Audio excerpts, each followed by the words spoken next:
हाँ तो प्यारे बच्चों नमस्कार। कैसे हैं आप सभी। उम्मीद करते हैं कि बहुत ही अच्छे होंगे और मन लगा करके अपना पढ़ाई कर रहे होंगे। देखिए पढ़ाई तो हम लोग कर लिए हैं, आज बारी है हम लोग का टेस्ट देने का, जो कि क्लास 10th का आपका हिस्ट्री, जो कि चैप्टर नंबर 2 होगा, जिसमें कि चैप्टर का नाम है आपका समाजवाद और साम्यवाद। ठीक है ना। तो इसमें टॉप मोस्ट जितने भी 15 ऑब्जेक्टिव है आपका, टॉप मोस्ट जो कि बार बार एग्जाम में आपका पूछा जाता है, उसको आज के इस वीडियो में कवर किया जाएगा। तो चलिए एक एक करके शुरू करते हैं और आप लोग भी अपने आप को इसमें आंक लीजिएगा और अपना मार्क्स देख लीजिएगा कि आपके द्वारा कितना सही किया गया है। ठीक है ना।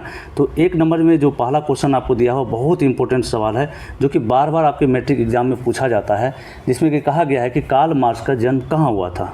बाबू रे, कार्ल मार्क्स का जन्म कहाँ हुआ था। यहाँ पर 4 ऑप्शन दिया हुआ है। पहला है इंग्लैंड, दूसरा है जर्मनी और तीसरा इटली, चौथा रूस। तो इनमें से इसका जो राइट आंसर हो जाएगा, इसका राइट आंसर जर्मनी हो जाएगा। ठीक है ना, कोई दिक्कत नहीं है दिक्कत। चलिए आगे बढ़ जाते हैं। आगे है आपका कि दूसरा नंबर में रूस का जार का अर्थ क्या होता है। देखिए बहुत ही इंपॉर्टेंट सब सवाल लेके आए हैं, जो कि टॉप क्वेश्चन है और बार बार बोर्ड एग्जाम में छपा जाता है। तो इसमें दूसरा नंबर भी, ये भी बहुत ही मोस्ट इंपॉर्टेंट सवाल है। और इसमें कहा गया कि जार का अर्थ क्या होता है। तो रूस में जो शासक होता था, वहाँ पर रूस के जो शासक था, पहले जार कहा जाता था। तो जार का जो अर्थ हुआ रूस में, तो रूस का सम्राट को रूस का जार कहा जाता है। जैसे हम लोग का देश में जो राजा होता है, तो हम लोग का राजा अभी कौन है, प्रधानमंत्री के रूप में राष्ट्रपति और प्रधानमंत्री, यही 2 राजा है हम लोग का देश में। तो वहाँ पर सम्राट को जार बोला जाता है। ठीक है ना। यहाँ का सम्राट को प्रधानमंत्री बोला जाता है अपने भारत देश का, तो उस समय उसको जार बोला जाता है। तो चलिए अगले क्वेश्चन की ओर बढ़ जाते हैं। अगला तीसरा नंबर में देख सकते हैं, आपके सामने यहाँ पर दिया हुआ है कि वार एंड पीस किसकी रचना है। तो वार एंड पीस बाबू मेरे, ये है टॉल्स्टॉय की रचना, जो कि बहुत ही मोस्ट इंपॉर्टेंट सवाल है। ये भी पूछे जाने की संभावना रहता है। ठीक है ना। तो ये किसकी रचना है, वार एंड पीस की, तो ये टॉल्स्टॉय की रचना है। ठीक है ना। चलिए आगे क्वेश्चन देख लेते हैं। अगला क्वेश्चन है आपका चौथा नंबर, जो कि लाल सेना का गठन किसने किया था। तो लाल सेना का गठन आपका किया था ट्राटस्की ने। कौन, ट्राटस्की ने किया था। ठीक है ना।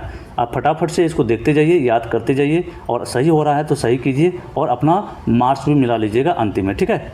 चलिए 5वां नंबर, जो कि बहुत ही मोस्ट इंपॉर्टेंट सवाल है, जिसमें कि कहा गया है मजदूर दिवस कब मनाया जाता है। ठीक है। मजदूर दिवस पूरे भारत में, पूरे विश्व में मनाया जाता है बाबू। यहाँ पर 4 ऑप्शन है। पहला है 1 अप्रैल, दूसरा 1 मई, तीसरा 15 अप्रैल, चौथा है 8 मार्च। तो कौन होगा, फटाफट से कमेंट करके बताइए, लाइव चैट में फटाफट से कमेंट करके बताइए। तो इसका राइट आंसर हो जाएगा कि 1 मई को मजदूर दिवस मनाया जाता है। बहुत ही अच्छा क्वेश्चन है, सुंदर क्वेश्चन है, ये चीज़ सभी को याद रहता है। ठीक है। आगे का क्वेश्चन 6ठा नंबर में है आपका, अंतर्राष्ट्रीय महिला दिवस कब मनाया जाता है। तो अंतर्राष्ट्रीय महिला दिवस बाबू 4 ऑप्शन आपके सामने दिया हुआ है। 4 जून, 1 दिसंबर, 15 अप्रैल, 8 मार्च। तो फटाफट से यहाँ पर आंसर तो आपका हाईलाइट किया हुआ है, यहाँ से तो देख सकते हैं आपका आंसर क्या हो जाएगा इसका। तो 8 मार्च इसका आंसर हो जाएगा क्या, अंतर्राष्ट्रीय महिला दिवस। ये भी बहुत ही अच्छा क्वेश्चन है, बहुत ही इंपॉर्टेंट क्वेश्चन है। 7वें नंबर का क्वेश्चन देख लीजिए। इसमें कहा गया है कि रूस के सम्राट को क्या कहा जाता है। देखिए ये क्वेश्चन रिपीट हो गया है। ये क्वेश्चन रिपीट हम इसलिए किए हैं क्योंकि बहुत ही इंपॉर्टेंट क्वेश्चन है और बार बार पूछा जाता है, इसलिए 2 बार ये टाइप कर दिया गया है। तो कोई बात नहीं, आप याद रखिए। अभी हम लोग ऊपर में पढ़े थे क्या, जार कहा जाता है रूस के सम्राट को। ठीक है ना। चलिए कोई दिक्कत नहीं है। 8वां नंबर का क्वेश्चन क्या है, लेनिन की मृत्यु कब हुई थी। लेनिन की मृत्यु, लेनिन जो वहाँ का शासक था, उसका मृत्यु जो हुई थी, तो यहाँ पर 4 ऑप्शन दिया हुआ है और आखिरी आंसर हो जाएगा आपका 1924 में। ठीक है ना। कोई दिक्कत नहीं है दिक्कत। चलिए 9वां नंबर में देख लेते हैं। ये है आपका लाल सेना का गठन किसने किया था। लाल सेना का गठन बाबू मेरे, ये किया था ट्राटस्की ने। कौन, ट्राटस्की ने किया था। ये इसका राइट आंसर हो जाएगा। ठीक है। चलिए आगे बढ़ जाते हैं। 10वां में है आपका कि दास कैपिटल, एक जो बुक था, दास कैपिटल बहुत ही अच्छा बुक था, बहुत सुंदर, जो कि पूरे विश्व में प्रचलित है। ये दास कैपिटल का रचना जो किया था, जो लेखक था, वो कौन था, वो था कार्ल मार्क्स के द्वारा दास कैपिटल लिखा गया था। ठीक है। चलिए आगे बढ़ जाते हैं। आगे आपका 11वां नंबर का जो कि इंपॉर्टेंट सवाल है ये भी, रूस का पहला समाजवादी कौन था। तो रूस का पहला समाजवादी बाबू मेरे कौन था, तो आप लोग फटाफट से लाइव चैट में बताइए। 4 ऑप्शन है इसमें, स्टालिन, प्लेखानोव, लेनिन और टॉल्स्टॉय।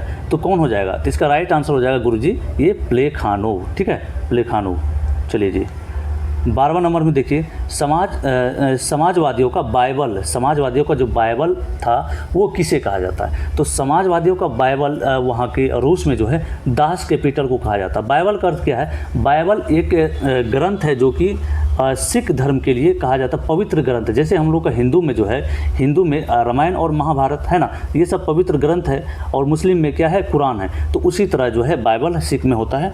तो आपका ये दास कैपिटल समाजवादियों का बाइबल कहा जाता है, ठीक है ना, कोई दिक्कत नहीं है। दिक्कत आगे बढ़ जाते हैं। आगे है हम लोग का नई आर्थिक नीति। जो रूस में नई आर्थिक नीति लागू हुआ था वो कब हुआ था? नई आर्थिक नीति बाबू मेरे, ये लागू हुआ था आपका 1921 में। इसका राइट आंसर क्या हो जाएगा? 1921, ठीक है ना, कोई दिक्कत नहीं है। चलिए आगे देखते हैं। 14वें नंबर का सवाल आपका है कि बोल्शेविक क्रांति कब हुई? बोल्शेविक क्रांति गुरुजी आपका हुआ था नवंबर 1917 में। कब? नवंबर 1917 में हुआ था, ठीक है। चलिए एक आखिरी सवाल जो कि टॉप मोस्ट सवाल का एक आखिरी सवाल है आपका, एक सेकंड बाबू। इसमें आपका है कि 15 नंबर में रूस में कृषक दास प्रथा का अंत क्या हुआ? देखो वहाँ पर जो था कृषि खेतीबाड़ी जब होता था वहाँ पर एक गुलामी का प्रथा बना हुआ था, ठीक है ना। तो वो दास प्रथा, दास मतलब क्या होता है? गुलामी, है ना, गुलामी करना किसी का, उसी को कहता है दास या नौकर। दास को नौकर भी बोला जाता है। तो उस समय जो था वहाँ पर कृषक दास प्रथा का बहुत ही चलन था। जैसे हमारे इंडिया में जो था सती प्रथा का चलन था, है ना। सती प्रथा का अंत क्या था? यहाँ अंग्रेज के द्वारा जो है बहुत दिन से और पुराने परंपरा था, जो कि अगर यदि पति किसी का डेथ कर जाता था तो उस समय पत्नी को भी उसके चिता में जल करके जान देना पड़ता था, प्राण देना पड़ता था। तो उसी तरह वहाँ पर जो था रूस में कृषक प्रथा का चलन था। तो इसका अंत हुआ, कब हुआ अंत हुआ इसका 1861 में। इस तरह से कुल मिलाकर के 15 मोस्ट इंपॉर्टेंट सवाल आज के इस वीडियो में कवर किया गया है। उम्मीद करते हैं कि बहुत ही अच्छा लगा होगा वीडियो। अगर वीडियो अच्छा लगा है आपको तो वीडियो को लाइक कर लीजिए, और दूसरा काम आपका क्या होगा? दूसरा काम शेयर करने का। शेयर करना आपका नैतिक जिम्मेवारी है, क्योंकि वीडियो बनाने में बहुत ही मेहनत लगती है। तो इसलिए शेयर कर दीजिए ताकि दूसरे विद्यार्थी का भी मदद हो सके और इससे मेरा भी मोटिवेशन बना रहे, ठीक है। तो मिलते हैं फिर अगले वीडियो में, तब तक के लिए जय हिंद।